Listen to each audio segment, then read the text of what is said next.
Yo, this is Millennial Sport Talk, and guys, I've been awake for like the last, feels like 36 hours, 48 hours. Flew down to Miami, get the rest of my things, drove all the way back up here in a small budget truck. Had a lot of issues on the way, but you know what? We still got the picks done, just got an episode done. So without further ado, I had a Kanye challenge this, so check out this it's not new, unique episode that I'll probably never do again, but it's the Kanye challenge for our week 4 picks. Episode of Millennial Sport Talk, episode 17, Kanye challenge. Hey, good morning. How are you? How you doing? Good. Any coffee to start? Yes, I'll take some. I'm gonna give you another. Going over I didn't realize. week 4 picks.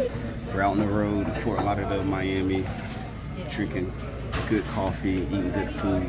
But let's jump into the picks. Falcons, Bengals. This game's very interesting.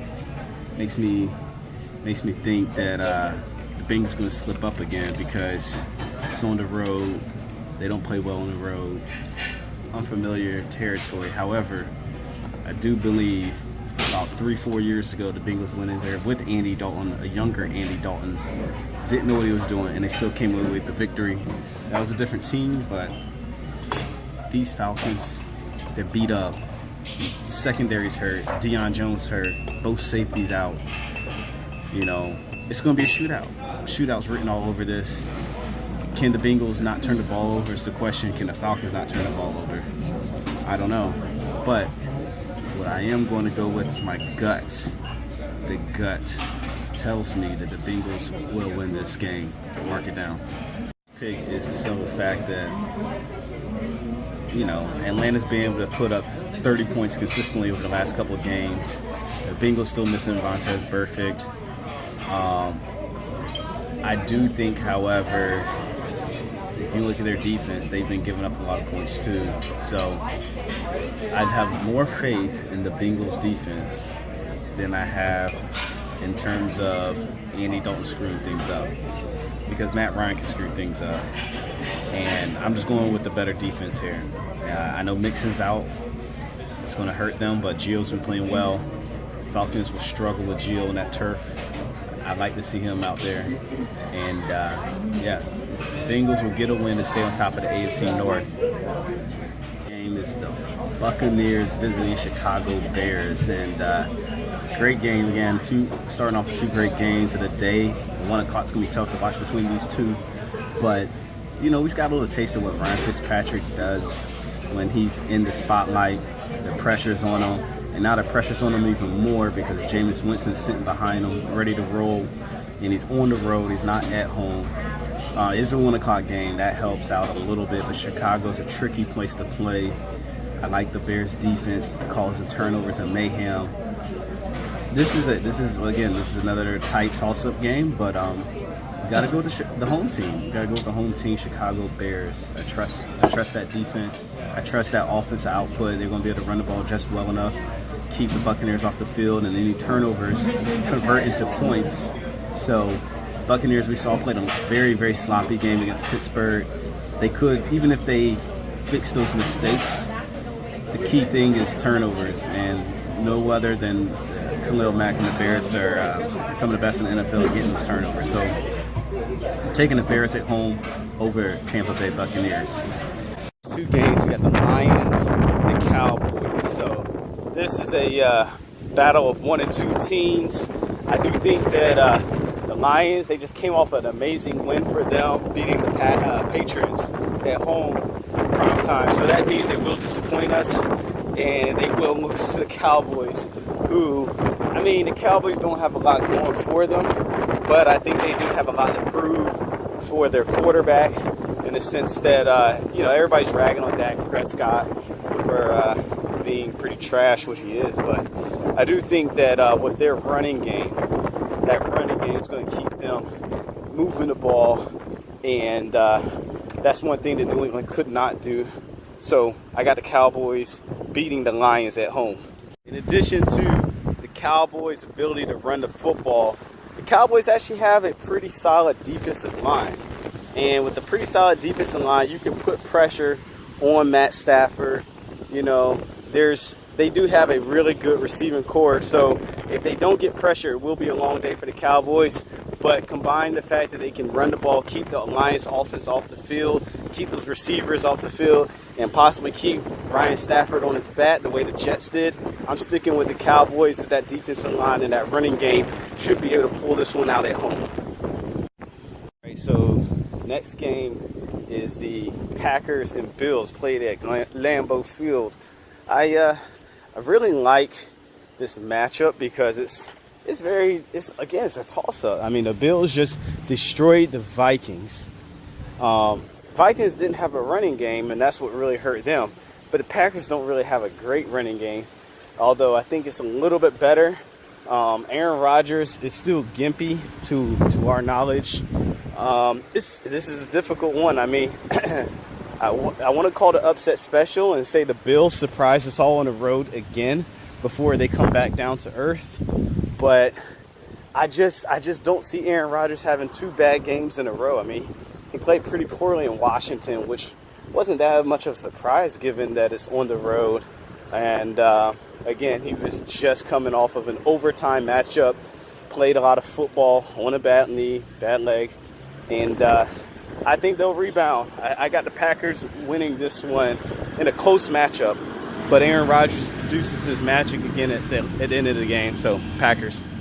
Moving on to the Philadelphia Eagles visiting the Tennessee Titans. You know, Tennessee can be a very tough place to play, especially at 1 o'clock. The Titans are on a 2-game winning streak. And they've won games with backup quarterback. They should be getting Marcus Mariota back. And I think that will just cause more confusion for them, as I don't see them beating the Eagles. I think they have a great chance of doing it.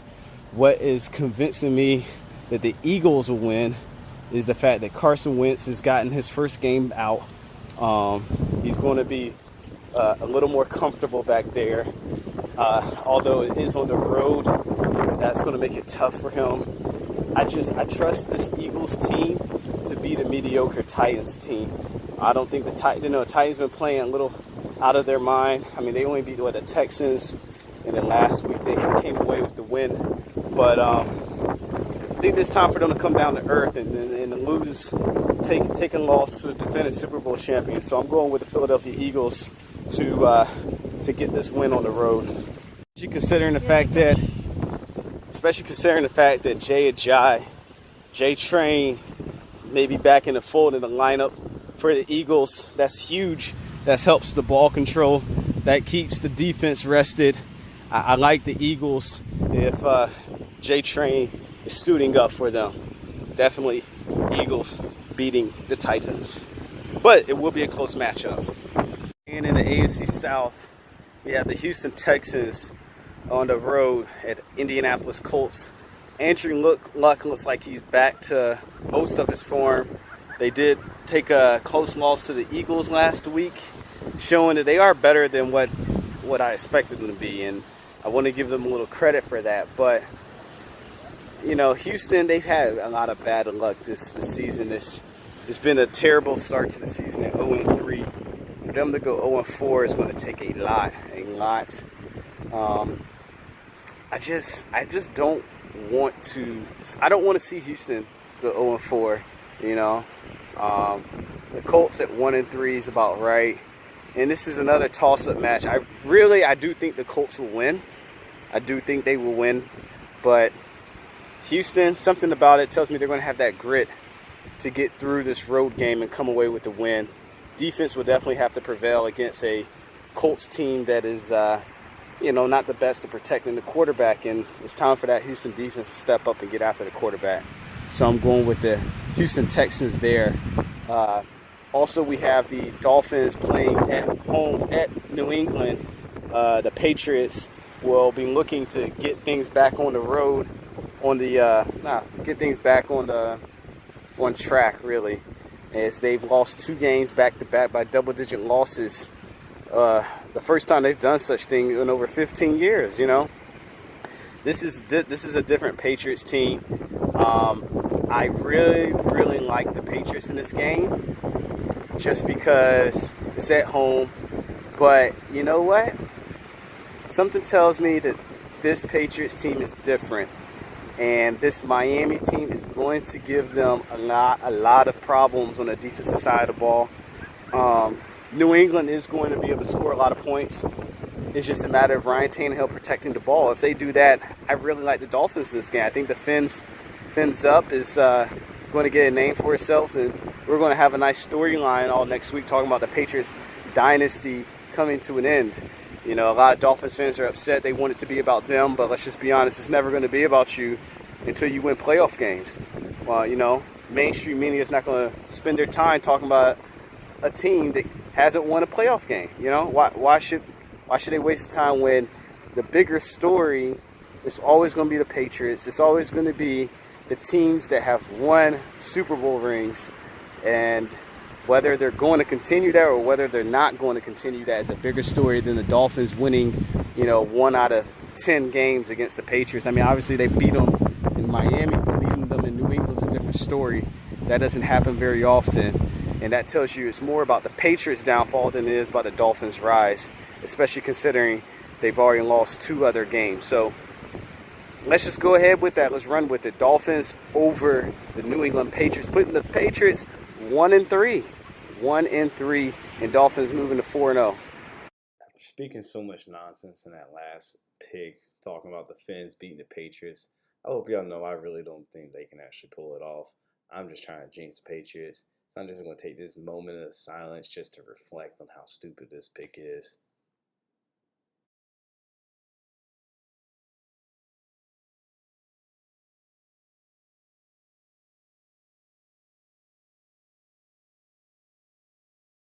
Out here doing the Kanye challenge. Out here on the beach, beautiful Miami.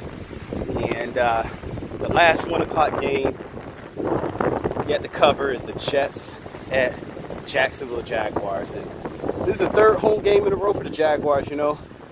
If it wasn't for that, if it was in New York, I might think a little bit differently, but it's going to be tough. I mean, the Jets have a really good defense, and they have a decent running game. So they're not completely out of this one, but I do see a double-digit victory for the Jaguars as they look to get things back on track after a terrible loss to their bitter rivals, Tennessee Titans. We all know Titans just have their number, and the Jets don't. So the fact of the matter is that Jaguars defense is going to get after Darnold, just like we saw Cleveland did.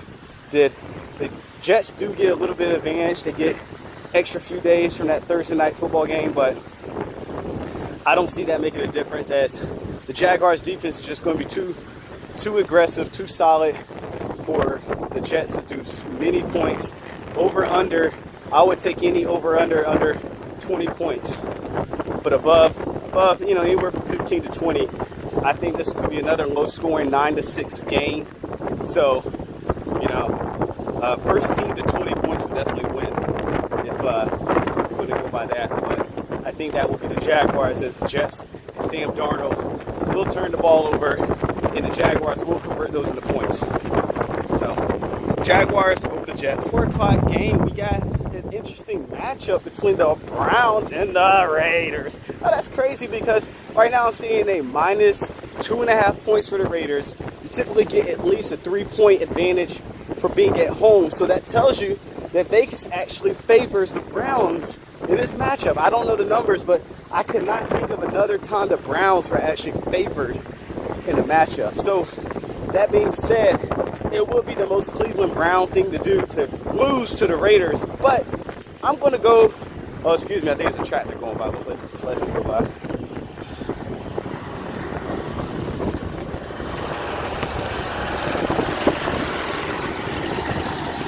Okay, so the thing that gets me with the Raiders is they don't generate pressure. If you don't generate pressure, Mayfield's going to be able to sit back there, pick apart the defense, and make runs and make plays.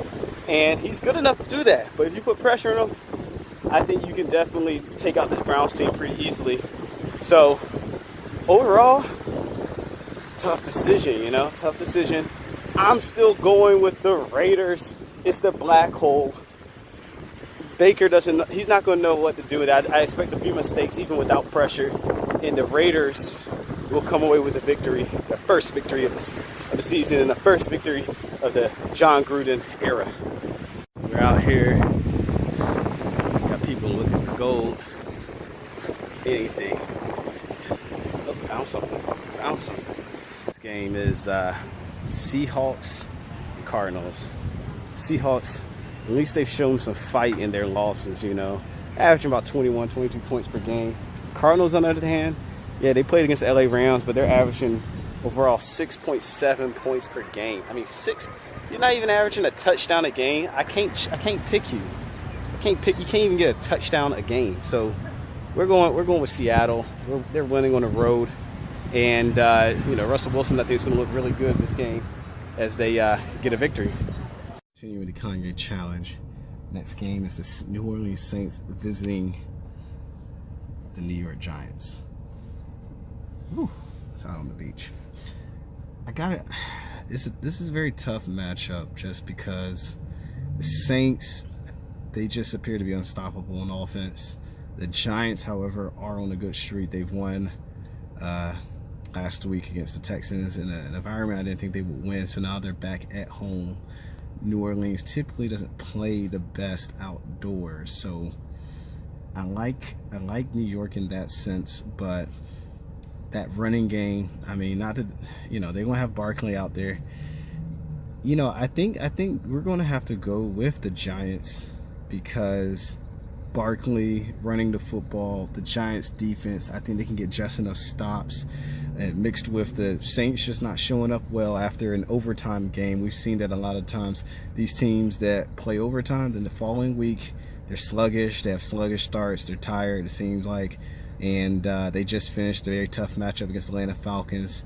I expect a letdown from the Saints, and I'm going with the New York Giants simply on the fact that I think the Saints are a little worn out from you know, moving the ball up and down the field. It takes a lot more to be a consistent offense week in and week out, scoring 30, 40 points than it is to be a solid, you know, defensive team that takes all three facets of the team: offense, defense, and special teams.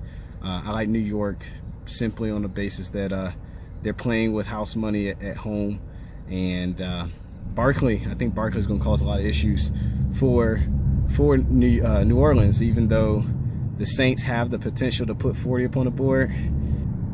Something tells me of an upset with the Giants. They're going to wrench in the Saints' plans, coming away with the win.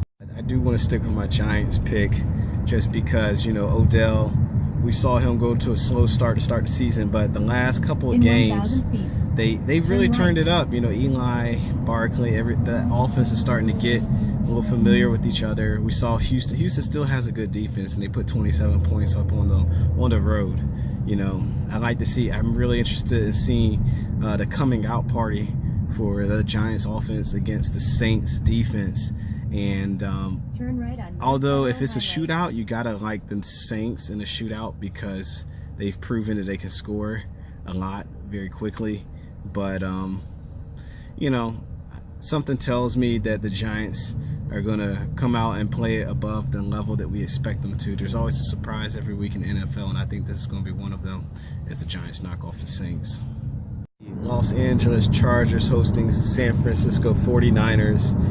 This is more about the 49ers. We know that Jimmy G is now out for the season. That puts CJ Beathard. Yeah, who the heck is CJ Beathard? I don't know. Do you know? I don't know. And this guy, I don't expect anything but terrible quarterback play from him. And yeah, you have to go with the Chargers. Even the Chargers look like they struggle without that pass rush in Joey Bosa. He's still going to be out, but they'll be able to escape with a win here as they take out the 49ers in a pretty straightforward matchup. You can't play quarterback. You don't have any good quarterback play. Typically, you're going to lose that football game unless you have an elite defense, which the 49ers do not have an elite defense. So, got to go with the Chargers. So now, moving on to the game of the week.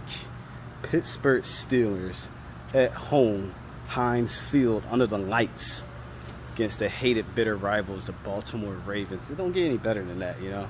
You know, we was on Twitter, and a lot of people trying to throw out some rivalries that compare to this. There's nothing that compares to Steelers Ravens. you have to go to another sport to get a better rivalry or equal rivalry.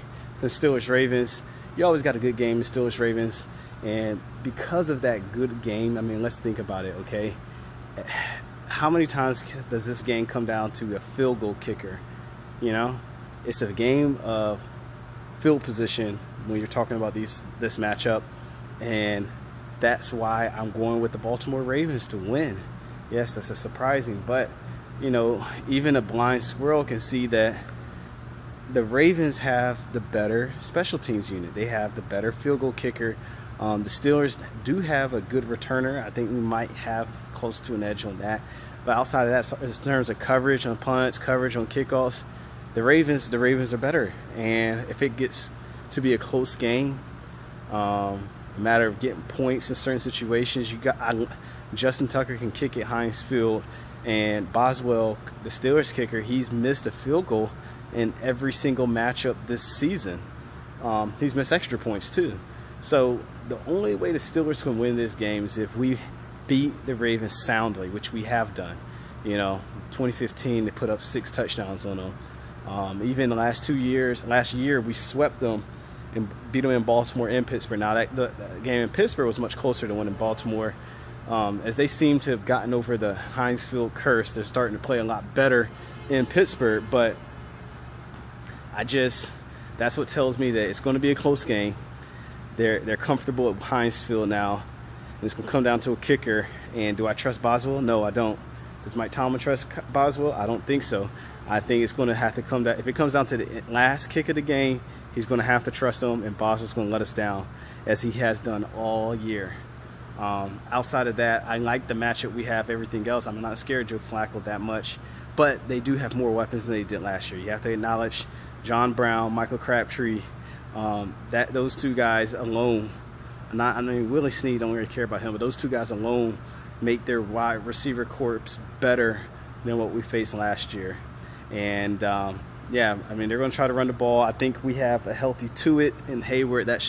We should stymie them there. So really, it's going to be Flacco and company trying not to make the mistakes, and that's what they typically do against us. They typically do well against making mistakes, typically. And if they don't make mistakes, they usually give us a very rough time. And the way the Steelers team is playing is that we have been subject to mistakes. We've made too many mistakes in every game we played. Of course, we were able to come away with a win and a tie out of those games that really we should have lost. You can argue we could have lost both of those games with the penalties and turnovers and just inconsistent play. But you can't do that against the Ravens. This is not the Browns. This is not the Buccaneers.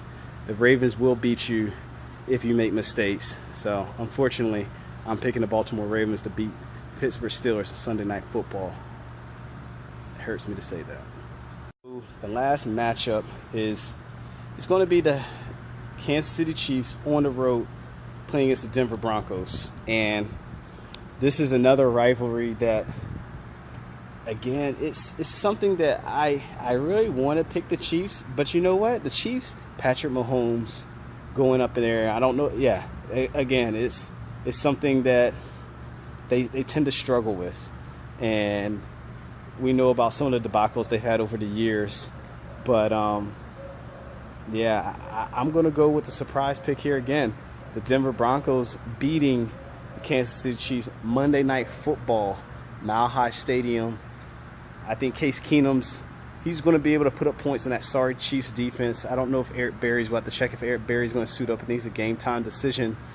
I don't think that will matter too much. If it would change my pick to Kansas City if he does suit up and he's 100%, 90%. But without a healthy Eric Berry back there, you know, Kansas City with the pressure, Patrick Mahomes now with the pressure, the nation watching him, spotlight, Monday Night Football. They will have, you know, I expect something similar to what Tampa Bay did, you know. He'll start slow, especially this time he's on the road, have a few errors, but try to come back in a furious comeback. But I think Denver has the tools to hold them off. As if you give up a good lead to Von Miller, he's going to pin his ears back. I don't know, how do you pin your ears back, you know? Pin your ears back, but whatever. He's going to pin his ears back, And I guess it gives you good aerodynamics when you pin your ears back, and he's going to come after that quarterback. So, yeah, look for the Broncos to beat Kansas City Chiefs at home, Mile High Stadium. Chiefs losing to the Broncos. There you have it. Week 4 picks are now in. I definitely think the NFL this year has been great. I mean, let's just call it what it is. Is that at this point in time, you can't confidently pick a Super Bowl matchup. You really believe the Chiefs are going to keep this run up? I did say the Rams would, because, like I mentioned before, people want to talk about how good the NFC is versus the AFC. The NFC hasn't done the crap. All the NFC has is the Rams. That's it. The Vikings, they played the Rams tough, but the Vikings are, I won't say they're a joke, but they're overrated. They're not Super Bowl contenders, and they will not be able to beat LA. They'll be able to beat other above-average teams in the NFC, but that's all there is in the NFC. There's a ton of above-average teams, the same way there's a ton of above-average teams in the AFC. So, realistically, when we're talking about who's the best conference, I think you have to take in consideration the elite teams. And I will say this, the Steelers have dropped from what appeared to be an elite team, but I still have faith in them, simply obviously because I'm a Steeler fan. I picked the Ravens this week for, let's be honest, I jinxed them. I just want to jinx the Ravens. That's what that is. That permanent pick, that's a jinx. But the Steelers are a better team than the Ravens. The Patriots are better than what they're showing. Those two teams are going to be elite by the end of the season. This is what happens very often between in the NFL. There's always got to be storylines and hot takes. And obviously one of the hot takes is that the Patriots dynasty is over and the Steelers window's shut and they need Bell. But everything that we've seen says opposite. I mean, the Steelers have scored 30 points, 37 points, and 21 points in their first 3 games. That's good for a pretty good average of about somewhere around 30 points per game. That doesn't tell me that their offense is lacking a weapon. The fact that they went 1-1-1 tells me that defense, if you're scoring over 30 points per game, that's your defense. That's not your offense. So yeah, I mean, none of the teams right now, I think one thing that I think is hilarious is that if you really think about it, okay, there's only 4 fan bases out of the 32 teams. They're actually happy right now. Obviously, there's 2. We know the Chiefs and the Rams undefeated, 4-0 and 3-0. They're ecstatic. They're happy because they think they can go to a Super Bowl. Kansas City thinks they're probably scared to a certain degree. They know their history, so they might not be as excited as the Rams fans, because the Rams, let's just be honest, the Rams fans probably just started watching football this year, most of them.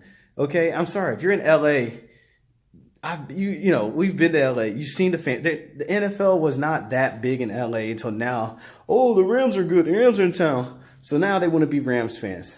That's cool. I'm not going to get you on the bandwagon too much because it is your hometown team, but you don't know football. Learn, this is a good time to learn football. Jared Goff, you guys got a lot of things going on, but when things aren't so sunshiny, I want to see that respect. I want to see that. I want to see how you react. I want to see how you react once shit hits the fan, because that's what happens in the NFL. The Rams have a nice window of about 2 to 3 years. 2 to 3 years. I mean, we'll see what the salary cap does, but it's going to be hard when you got to pay Goff. Goff is now in his 2nd year. So, yeah, about 3-4 years. Once you start paying the Goff, once you start paying that quarterback, that's when things falls to pieces. And we'll see what happens from now until then. But they have a few years of this luxury of not having to pay Goff that much money. So ask the Seattle Seahawks fans, ask the Baltimore Ravens fans. The list goes on and on. So figure that out and get back to us, and we'll see if you're still Rams fans. We should be Rams fans, but I just want to see the nature and tone of these guys. But realistically, so we said Kansas City and Rams. These guys are ecstatic. You know who else is ecstatic? Obviously, the Miami Dolphins. They're 3-0. These guys are on top of the world. I expect them to come down to earth this weekend. If they do beat the Patriots, oh man, these Dolphin fans are going to be insufferable. They're just going to be terrible to deal with. But it's fine. It's always good to laugh at them because we all know the truth about the Miami Dolphins. And New England will show that truth this Sunday. The last team fan base that is ecstatic, the Cleveland Browns, just because they won one game. So if you're not a Dolphins fan, a Browns fan, a Chiefs fan, or a Rams fan, more than likely you're not very excited with your start. I think the Bears are pretty happy. We could throw them in there. The Bears fans have a feeling of relevance that they haven't had in a long time. But I don't think, they probably feel like they deserve that win over Green Bay. They're not satisfied yet. This week they have another test. And, we talked about that earlier. I do think the Bears can win that game. But they're also realistic about their quarterback. Mitch Trubisky is not somebody they're touting around like the Dolphins are touting around Ryan Tannehill as being a great quarterback. They're both about the same, if anything. I think Trubisky might have, that's what I think is a good comparison, is Trubisky to Ryan Tannehill. That's exactly what he's going to end up being. And we'll see what Ryan Tannehill is made of this weekend as he goes into Foxborough. But, outside of those 4 or 5 teams, you're not that enthusiastic about the start to your season. There's a lot of issues every team has. Heck, even like we said, only complete team in the NFL right now is the Rams. So, Steeler fans, they're upset about a number of different things. Ravens fans, same old from Flacco. They know that he's going to have some head-scratching games and passes. Bengals are probably a little pretty happy too, but they showed their colors again in Carolina. I expect them to do the same thing in Atlanta. Luckily, Atlanta's beat up. Cowboys fans, oh man, let's not talk about Cowboys fans.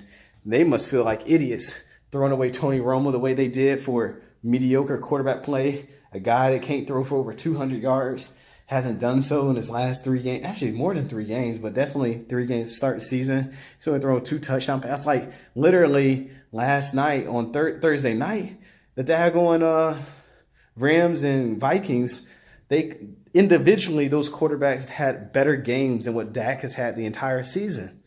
So, I think they're kicking themselves right now. Giants fans aren't excited after that offseason. They thought they were going to be really good. Barkley and Odell, that hasn't really came to be what they – and the Houston Texans, man, come on. There's so many different teams. Titans, Jaguars are kind of, they've been humbled by the Titans again, the Jaguar fans. So there's a lot of teams out there with a lot of flaws.